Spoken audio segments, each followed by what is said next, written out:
18 মাস পর এখন আমার যাওয়ার পালা। চরম অপমানিত হয়েই বিদায় নিলেন ডক্টর ইউনূস। ক্ষমতা নেওয়ার সময় দেশের রিজার্ভ ছিল প্রায় $19 বিলিয়ন। বিদায়ের সময় সেটা দাঁড়িয়েছে 33 বিলিয়নে। 1.5 বছরে $14 বিলিয়ন বৃদ্ধি সংখ্যাটা ছোট না। এই সময় আগের সরকারের বিশাল ঋণের চাপ সামলাতে হয়েছে, ভর্তুকি দিতে হয়েছে। অস্থির রাজনৈতিক পরিস্থিতির মাঝেও অর্থনীতিকে টেনে তোলার চেষ্টা করতে হয়েছে। তিনি শুরুতেই দায়িত্ব নিতে চাননি, পরে অনুরোধে রাজি হয়েছিলেন। শর্ত ছিল কাজ করার অবাধ সুযোগ দিতে হবে। একটি রাজনৈতিক দল ক্ষমতায় আসার লোভে তাকে স্বাভাবিকভাবে কাজ করতে দেয়নি। তবুও বিদায়ের দিনে তিনি অভিযোগ করেননি, ধন্যবাদ জানিয়ে দায়িত্ব ছেড়েছেন। সমালোচনা আছে, থাকবেই, কিন্তু একটা কথা ঠিক, আমরা অনেক সময় মানুষকে কাজের সুযোগ না দিয়েই বিচার করে ফেলি। হয়তো একদিন ফিরে তাকালে বুঝব একজন ডক্টর ইউনূস আমাদের জন্য কতটা রহমত স্বরূপ ছিলেন। যাই হোক, বিদায় বেলায় ইউনূসের আলোচিত কিছু কাজ সম্পর্কে জেনে নেওয়া যাক। নাম্বার 1, শক্তিশালী বৈদেশিক নীতি। ডক্টর ইউনূসের অগ্রাধিকারগুলো ছিল বৈশ্বিক মঞ্চে বাংলাদেশের বিশ্বাসযোগ্যতা এবং সম্পর্ক পুনঃপ্রতিষ্ঠা করা। আন্তর্জাতিক খ্যাতি এবং কূটনৈতিক দক্ষতার সঙ্গে ইউনূস সফলভাবে মার্কিন যুক্তরাষ্ট্র, ইউরোপীয় ইউনিয়ন এবং জাপান ও দক্ষিণ কোরিয়ার মতো প্রধান দেশীয় অংশীদারদের সঙ্গে শক্তিশালী সম্পর্ক গড়ে তোলেন। বাংলাদেশের স্বাধীনতার পর ডক্টর মোহাম্মদ ইউনূস সম্ভবত একমাত্র সরকার প্রধান যিনি ভারতের সাথে সম্পর্কের ক্ষেত্রে সমতা, আত্মমর্যাদা ও নৈতিক দৃঢ়তার ভিত্তিতে চোখে চোখ রেখে কথা বলার সক্ষমতা অর্জন করেছেন। এই অবস্থান কোনো উচ্চকণ্ঠ জাতীয়তাবাদ বা সংঘাতমূলক কূটনীতির ফল নয়, বরং এটি এসেছে তার আন্তর্জাতিক গ্রহণযোগ্যতা, ব্যক্তিগত মর্যাদা ও দীর্ঘদিনের বৈশ্বিক নেতৃত্বের অভিজ্ঞতা থেকে। ফলে ভারতের নীতি নির্ধারক মহলেও তিনি একজন বিশ্বাসযোগ্য ও সম্মানিত আলোচক হিসেবে বিবেচিত হন, যা বাংলাদেশের কূটনৈতিক ইতিহাসে এক বিরল ও তাৎপর্যপূর্ণ দৃষ্টান্ত। ডক্টর ইউনূস আঞ্চলিক মিত্রদের সঙ্গে সম্পর্ক জোরদারকেও অগ্রাধিকার দিয়েছেন এবং দক্ষিণ এশিয়ায় একটি স্থিতিশীল ও সহযোগী অংশীদার হিসেবে বাংলাদেশকে ফোকাস করেছেন।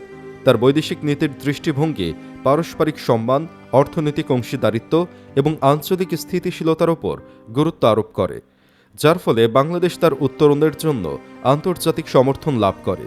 নৈতিক শাসন এবং অর্থনৈতিক অন্তর্ভুক্তির ওপর ডক্টর ইউনূসের জোর আন্তর্জাতিক উন্নয়ন সংস্থা এবং আর্থিক প্রতিষ্ঠানগুলোর সঙ্গে অনুরণিত হয়েছে, যার ফলে বিশ্বব্যাংক, IMF এবং অন্যান্য বৈশ্বিক সংস্থাগুলো থেকে নতুন করে সমর্থন পাওয়া গেছে। এই অংশীদারিত্ব বাংলাদেশের অর্থনৈতিক পুনরুদ্ধারে সহায়তা করে, অবকাঠামোকে শক্তিশালী করে এবং পুঁজিকে দৃঢ় করে। নাম্বার 2, বাজার নিয়ন্ত্রণ। দ্রব্যমূল্যে নিয়ন্ত্রণ সহ জাতীয় ও আন্তর্জাতিক ইস্যুতে ডক্টর ইউনূস একটার পর একটা সফলতা অর্জন করে চলেন। এজন্যই মানুষ বলতে শুরু করে, ইউনূস সরকারকে আরও 4 বছর দেখতে চাই। এই বিষয়টি ভালোভাবে নেয়নি একটি রাজনৈতিক দল। তারা ক্ষমতায় আসতে মরিয়া হয়ে যায়, শুরু করে বিভিন্ন চক্রান্ত। তারা চেষ্টা চালাতে থাকে যেভাবেই হোক এই সরকারকে ব্যর্থ বানাতে হবে। এখানেই শেষ নয়, উপদেষ্টা পরিষদেও তারা অত্যন্ত কৌশলে নিজেদের এজেন্ট ঢুকিয়ে দেয়, যারা ইউনূসের টুটি চেপে ধরে। তারা ডক্টর ইউনূসের সব ধরনের সিদ্ধান্ত গ্রহণে প্রভাব বিস্তার করতে থাকে। এভাবেই তারা অন্তর্বর্তীকালীন সরকারকে প্রশ্নবিদ্ধ করে ফেলে। অথচ ইউনূস ক্ষমতায় এসে শুরুর 6 মাসে অনেক কিছুই করেছিলেন। বরাবরই দেশের গণমানুষের সবচেয়ে বড় মাথা ব্যথার বিষয় হয়ে থাকে নিত্যপণ্য মূল্য। অতীতে আমরা দেখেছি নিত্যপণ্যের ঊর্ধ্বগতির এই পাগলা ঘোড়ার লাগাম পরাতে পারেনি কোনো সরকারই। এ কারণে প্রায় সবসময় পত্রিকার পাতা ভরা থাকত দ্রব্যমূল্যের ঊর্ধ্বগতি, জনগণের নাভিশ্বাস, ক্রেতাদের হাহাকার, এ জাতীয় নানা সংবাদ শিরোনামে। কিন্তু ডক্টর ইউনূসের অন্তর্বর্তী সরকার গত 54 বছরের ইতিহাস ভঙ্গ করে বাজার সিন্ডিকেট ভেঙে দিয়ে সেই পণ্যমূল্যের পাগলা ঘোড়ায় লাগাম পরিয়ে দেয়। বিশেষ করে গত রোজার মাসে সরকার সদা সর্বদা সতর্ক থেকে অতীতের সব রেকর্ড ভেঙে দেয়। রোজায় নিত্যপণ্যের বাজার এর আগে এতটা নিয়ন্ত্রণে থাকতে দেখেনি কেউ। ইউনূস যে এদেশের মানুষের জন্য কি ছিল তা আর কিছুদিন পরেই হাড়ে হাড়ে বুঝবে বাঙালি। ইতোমধ্যে এই রমজানে লেবু আর শশা ফলের মর্যাদা পেয়েছে, দাম 100 টাকার উপরে। নাম্বার 2, সংস্কারের জন্য ব্যাপক অঙ্গীকার। ডক্টর ইউনূসের অন্তর্বর্তীকালীন প্রশাসন বাংলাদেশের রাজনৈতিক, আইনি ও প্রশাসনিক ব্যবস্থায় ব্যাপক সংস্কারের জন্য দৃঢ় প্রতিশ্রুতি প্রদর্শন করে। প্রথম 100 দিনের মধ্যে সরকার পুলিশ, বিচার বিভাগ, প্রশাসন এবং নির্বাচন ব্যবস্থার মতো গুরুত্বপূর্ণ প্রতিষ্ঠানগুলোর সংস্কারের ওপর দৃষ্টি নিবদ্ধ করে 6টি নির্দিষ্ট লক্ষ্যযুক্ত কমিশন সহ মোট 10টি সংস্কার কমিশন প্রতিষ্ঠা করে, যার লক্ষ্য বিচারিক সততা, আইন প্রয়োগ, প্রশাসনিক জবাবদিহিতা এবং দুর্নীতি বিরোধী ব্যবস্থা জোরদার করা। এই কমিশনগুলোতে নিরপেক্ষ নেতাদের নিয়োগ করে ডক্টর ইউনূস রাজনৈতিক এজেন্ডাগুলোর চেয়ে জনস্বার্থকে প্রাধান্য দিয়ে সংস্কারের প্রতি প্রশাসনের অঙ্গীকারকে আরও জোরদার করেন। এই সংস্কারগুলোর কেন্দ্রস্থলে একটি সুষ্ঠু ও স্বচ্ছ নির্বাচনী ব্যবস্থা গড়ে তোলার উচ্চাকাঙ্ক্ষা নিহিত ছিল। এটি যে কোনো বিকাশমান গণতন্ত্রের ভিত্তি। সরকার একটি বিশ্বাসযোগ্য নির্বাচনী প্রক্রিয়ার অবিচ্ছেদ্য মূল প্রতিষ্ঠানগুলোকে চিহ্নিত করে পুলিশ, জনপ্রশাসন, বিচার বিভাগ এবং দুর্নীতি দমন কমিশন বাংলাদেশের গণতান্ত্রিক প্রক্রিয়ার প্রতি জনগণের আস্থা পুনরুদ্ধারের জন্য এই সংস্থাগুলোর মধ্যে দলীয়করণ এবং দুর্নীতি দূর করা অপরিহার্য। এই কাঠামোগত সংস্কারগুলো একটি নিরপেক্ষ পরিবেশ তৈরি করার জন্য ডিজাইন করা, যা অবাধ ও সুষ্ঠু নির্বাচন নিশ্চিত করে, মুক্ত এবং স্বচ্ছ সুশাসনের জন্য একটি স্থায়ী নজির স্থাপন করে। নাম্বার 3, চুরি হওয়া জাতীয় সম্পদ পুনরুদ্ধারের প্রচেষ্টা।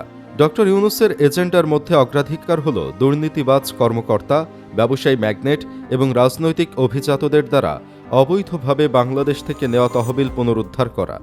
সরকার অফশোর অ্যাকাউন্টগুলোর তদন্ত শুরু করে এবং চুরি হওয়া সম্পদগুলো শনাক্ত করতে আন্তর্জাতিক আর্থিক কর্তৃপক্ষের সঙ্গে সহযোগিতা করে। ডক্টর ইউনূসের প্রশাসন এই তহবিলগুলোর তত্ত্বাবধানের জন্য একটি টাস্ক ফোর্স গঠন করে, যার লক্ষ্য জাতীয় উন্নয়ন প্রকল্পে উদ্ধারকৃত সম্পদ পুনঃবিনিয়োগ করা। জাতীয় সম্পদ পুনরুদ্ধারের ওপর এই ফোকাসকে জনসাধারণ স্বাগত জানিয়েছে, কারণ এই উদ্যোগটি কেবল অর্থনৈতিক লাভই নয়, প্রভাবশালীদের জবাবদিহি করার জন্য একটি প্রতীকী পদক্ষেপ উপস্থাপন করে। ইউনূস সরকার আওয়ামী লীগের নেতাদের পাচার করা বিভিন্ন অর্থ বিদেশে বাজেয়াপ্ত করে, যদিও অল্প সময়ের কারণে সেগুলো শেষ পর্যন্ত তিনি ফিরিয়ে আনতে পারেননি। নাম্বার 4, ব্যাংকিং সেক্টর সহ অর্থনৈতিক সংস্কার। টেকসই গভর্নেন্সের জন্য অর্থনৈতিক স্থিতিশীলতাকে অগ্রাধিকার দিয়ে ডক্টর ইউনূস বাংলাদেশের আর্থিক ও ব্যাংকিং খাত সংস্কারের পদক্ষেপ নেয়। এই সংস্কারগুলোর মধ্যে নন পারফর্মিং ঋণের সমাধান, নিয়ন্ত্রক তদারকি বাড়ানো এবং জবাবদিহিতা বৃদ্ধির জন্য ব্যাংকিং প্রতিষ্ঠানগুলোকে শক্তিশালী করার ব্যবস্থা অন্তর্ভুক্ত ছিল। ডক্টর ইউনূসের প্রশাসন ক্ষুদ্র ও মাঝারি উদ্যোগকে সমর্থন করার উদ্যোগও চালু করে এবং প্রবৃদ্ধি ও কর্মসংস্থান সৃষ্টিকে উদ্দীপ্ত করার জন্য মূল অর্থনৈতিক খাতে বেসরকারি বিনিয়োগকে উৎসাহিত করে। সরকারের অর্থনৈতিক সংস্কার এজেন্ডায় আর্থিক অন্তর্ভুক্তি বৃদ্ধি করাও অন্তর্ভুক্ত ছিল, কারণ ডক্টর ইউনূস একটি স্থিতিস্থাপক অর্থনৈতিক ব্যবস্থা গড়ে তোলার লক্ষ্য রেখেছিলেন, যা শুধুমাত্র বড় কর্পোরেশন বা প্রভাবশালী পরিবারই নয়, সমস্ত নাগরিককে উপকৃত করে। নাম্বার 5, সড়কে শৃঙ্খলা ফিরিয়ে আনেন। রোজায় দ্রব্যমূল্যের নিয়ন্ত্রণের পর ঈদ উল ফিতরের উৎসবও আরও রঙিন হয়ে ধরা দেয় দেশবাসীর কাছে। এদেশে চিরায়ত চিত্র সড়কে নারীর টানে ঘরে ফেরা যানবাহনের যাত্রীদের ভোগান্তি। গতবার সেই দুর্দশার চিত্র উধাও ছিল। ঢাকা থেকে গ্রামের বাড়ি ফেরা মানুষের প্রধান রুট ঢাকা উত্তরবঙ্গ মহাসড়কে কোনো যানজট ছিল না। হাইওয়ে পুলিশ 24 ঘন্টা কঠোর শ্রম দিয়ে মহাসড়ক যানজট মুক্ত রাখে। একই দৃশ্য দেখা যায় অন্যান্য মহাসড়কেও। প্রশাসনের আন্তরিক তদারকির কারণে মহাসড়কে ছিল না যানবাহনের বাড়তি চাপ। দু একটি ঘটনা ছাড়া স্বস্তির ঈদযাত্রা দেখা যায় রাজধানীর সবচেয়ে বড় বাস স্ট্যান্ডগুলোতে। গাবতলী মহাখালী বাস টার্মিনালের যাত্রীদের অনেকে বলেন, সড়কে যা ঘটেছে তা বিশ্বাসই হচ্ছে না তাদের। লাইফে এত নির্বিঘ্নে ঈদযাত্রা তারা করতে পারেননি কখনো।